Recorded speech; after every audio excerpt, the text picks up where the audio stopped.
Botswana just broke ground with the 25 billion Botswana City, and the government is telling you that it is carrying almost none of the risk. And I want to show you why that is not quite true. Good morning, the name is Kilo with the Capital Media. Last Friday, President Boko launched the new Botswana City, and it is being built at the Special Economic Zone on a partnership with the Botswana Development Corporation, otherwise BDC, and a company from the United Arab Emirates called the AlBaddad Group. Now here's the structure. AlBaddad pays for the entire build, which is worth 25 billion pula, and the BDC contributes just about 126 hectares of land that is valued at 198 million. So the story that every newspaper is currently running with is Botswana gets a world-class city and pays almost nothing. Sounds like the perfect deal.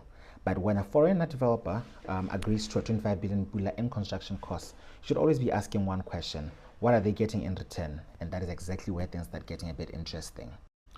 Let's start with the land valuation. So 126 hectares valued at 198 million pula. Let's do the maths.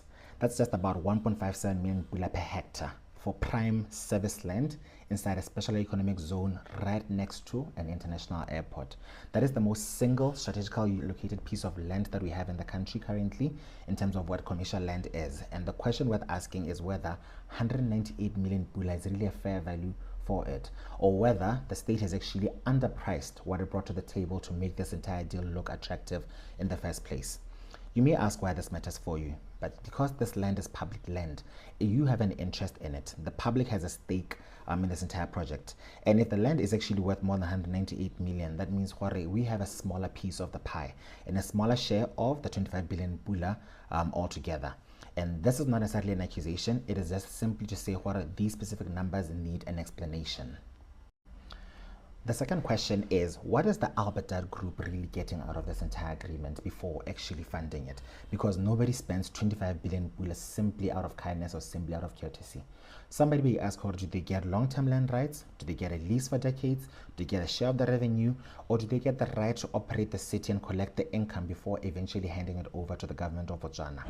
If any of these questions has a yes to it, then the financial weight being on AlBaddad is not the same as the risk entirely being on them. And the public's 126 hectares could be tied up for a very long time. That can still be a good arrangement.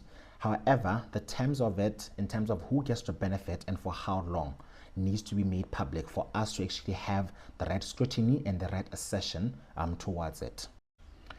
To be very clear, this is not a bad project. The fact that AlBaddad is bringing its own money makes it even more real in terms of a commercial viability than most of the other things that have ever been announced in this country and never took off. So in my opinion, the ambition is right. But a national flagship built partly on the country's most valuable land should be able to withstand two questions. One, what is the basis of the land valuation? And two, what does exactly the developer gets in return for this? If you're able to publish both these answers, then you have a project where the whole country can be able to stand behind it. So the ribbon cutting that we saw on Friday was literally just the easy part. The real test starts afterwards. And I'm going to cover exactly much of this in our next edition of the Capital Brief. Do subscribe. The link is going to come on in the comment section.